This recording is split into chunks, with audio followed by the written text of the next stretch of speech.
अगर तुझे इस आईने से बाहर निकालने के लिए मुझे अपनी जान की बलि लगानी पड़ेगी तो मैं लगाने के लिए तैयार हूं मोहन, क्योंकि मैंने जीवन में सिर्फ एक ही दोस्त से दोस्ती की है और वो है तू। अलविदा यार। नहीं चंदू। ये कहानी है रेशमपुर में रह रहे दो पक्के दोस्त चंदू और मोहन की, जो एक ही स्कूल में पढ़ते हैं और सारा दिन एक साथ रहते हैं। एक तरफ जहाँ चंदू बहुत ही ईमानदार और नेक विचारों वाला होता है, वहीं मोहन थोड़ा लालची और खुदगर्ज स्वभाव वाला होता है। एक दिन स्कूल से आते समय वो दोनों एक कुल्फी वाले को देखते हैं। अरे वाह कुल्फी, मैं तो ये कुल्फी खा कर ही रहूंगा। लेकिन मोहन, हमारे पास पैसे कहाँ हैं कुल्फी खाने के लिए? अरे यार चंदू, मोहन के होते हुए तू चिंता क्यों करता है? तू कुल्फी ले और उसे खाने का पूरा आनंद ले, समझा? मोहन चंदू को कुल्फी वाले के पास ले जाता है। कुल्फी वाले काका, एक केसर पिस्ता और एक आम की कुल्फी दे दो। ठीक है बच्चा लोग, अभी देते हैं। अरे तेरी, अरे चंदू, वो देख वहाँ पर एक सोने के फलों वाला पेड़। सोने के फलों वाला पेड़? ये कैसे संभव हो सकता है? मोहन झूठ बोलकर कुल्फी वाले का ध्यान भटकाता है और जब कुल्फी वाला पीछे मुड़कर देखता है तभी मोहन ढेर सारी कुल्फियां चुराकर चंदू के साथ भागता है और कुल्फी वाला भी उनके पीछे भागने लगता है। रुको! कहाँ भाग रहे हो तुम दोनों? मूर्ख बच्चे, हमारा नुकसान कर दिया। चंदू और मोहन भागते हुए जंगल की झाड़ियों में चले जाते हैं और वहाँ जाकर वो दोनों कुल्फी खाते हैं। मोहन, इस कुल्फी को खाकर पक्का हमारे पेट में दर्द होने वाला है, क्योंकि ये बेईमानी से हासिल की गई कुल्फी है। ओफो चंदू, क्या तू भी? अरे अगर जीवन में कुछ पाना हो तो उसके लिए सही और गलत का फर्क नहीं देखते, कभी कभी बेईमानी करके भी आगे जाना पड़ता है। ये सरासर गलत है मोहन। अगर हम ईमानदारी और मेहनत से काम करें तो हमें उसका फल एक न एक दिन अवश्य मिलेगा। मोहन और चंदू जितने करीब और जिगरी दोस्त होते हैं, उतने ही उनके ख्याल विचार बहुत अलग होते हैं। मोहन समय के साथ चालाकी, धोखेबाजी और धोखाधड़ी करके अमीर हो जाता है और वो शहर में ही बस जाता है। वहीं दूसरी तरफ चंदू गांव में ही रह जाता है। 20 साल गुजर जाते हैं। अब मोहन शहर में एक बिजनेसमैन बन चुका होता है और वो अपनी बीवी निशा, माता पिता सुजाता और विनोद और छोटे बेटे टप्पू के साथ रह रहा होता है। वहीं गांव में रह रहे चंदू के माता पिता उसे कुछ सालों पहले ही छोड़कर जा चुके हैं और वो अकेले ही एक मिल में नौकरी करके अपना गुजारा कर रहा है। मोहन और चंदू दोनों जिगरी दोस्तों के बीच अब कोई बोलचाल नहीं था। जब चंदू के माता पिता बीमार थे तब उसने उनके इलाज के लिए साहूकार से पैसे लिए थे और उनको चुकाते चुकाते उसके पास पड़े सारे पैसे खत्म हो चुके थे। उसके घर का मालिक आलोकनाथ आकर उसे चेतावनी देता है।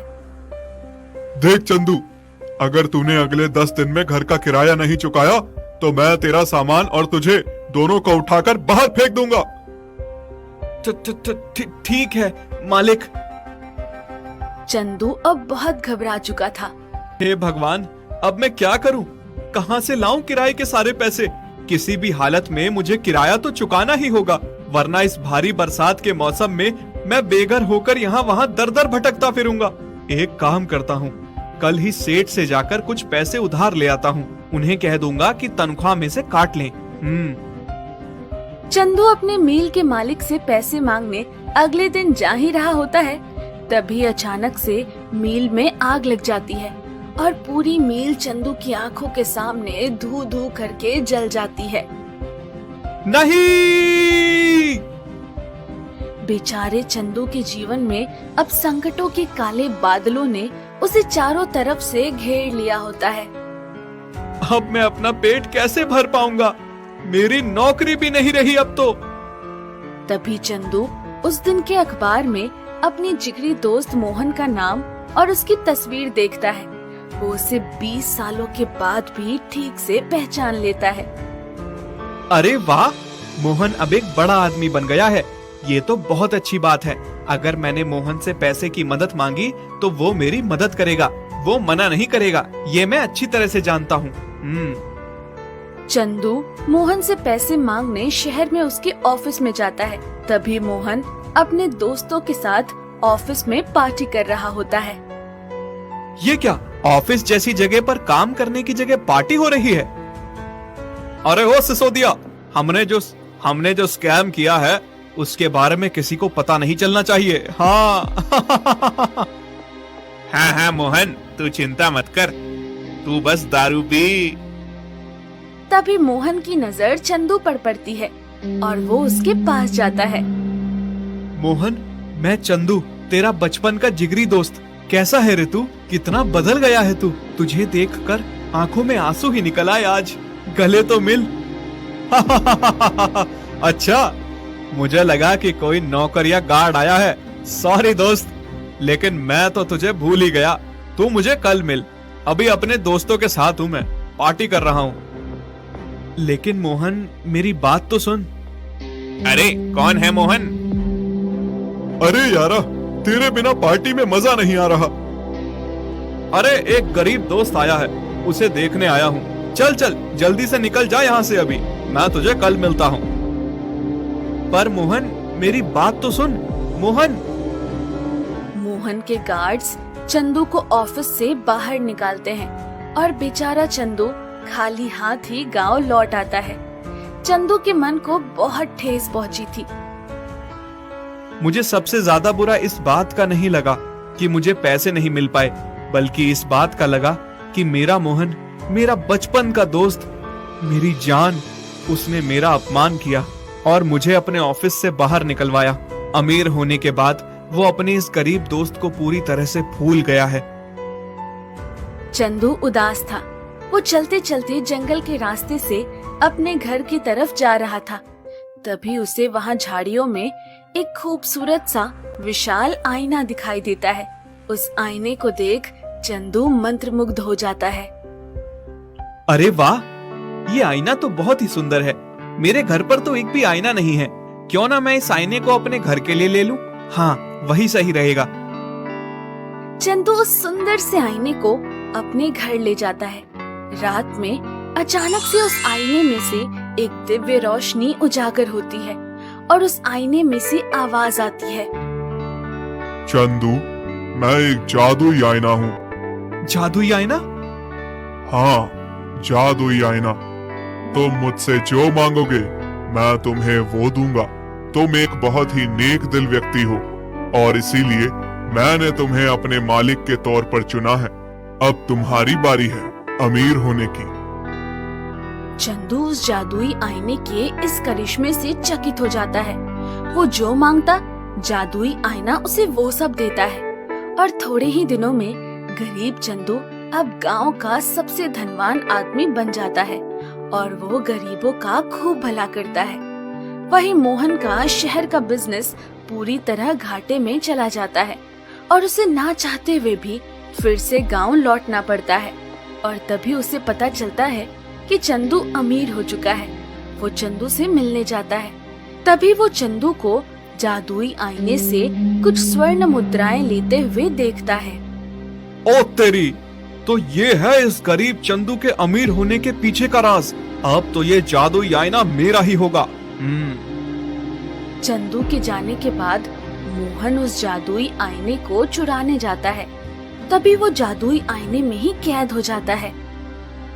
नहीं, बचाओ, मुझे इस आईने से बाहर निकालो चंदू। मोहन की चिल्लाहट सुनकर चंदू कमरे में वापस आ जाता है और वो आईने में कैद मोहन को देख हैरान और भौचक्का रह जाता है। मोहन, तू यहाँ? मुझे माफ कर दे चंदू। मेरे शहर का बिजनेस लॉस में चला गया, जिस कारण मुझे फिर से गांव आना पड़ा। और जब मैंने तेरे इस जादुई आईने को देखा, तब मैं इसे चुराने आ गया और फिर मैं खुद इसमें कैद होकर रह गया। मुझे माफ कर दे। लालच एक बुरी बला है, ये मुझे आज समझ आया। मैंने तेरे साथ शहर में भी ठीक से बात नहीं की थी। मुझे माफ कर दे चंदू मेरे दोस्त। लालची तो तू बचपन से ही था मोहन, और आज जो तेरे साथ हुआ है वो भी तेरे बुरे कर्मों का ही फल है। मुझसे गलती हो गई चंदू, मुझे माफ कर दे। मेरे ना होने से मेरे माता पिता का क्या होगा, मेरी बीवी और मेरा बेटा, उनका क्या होगा।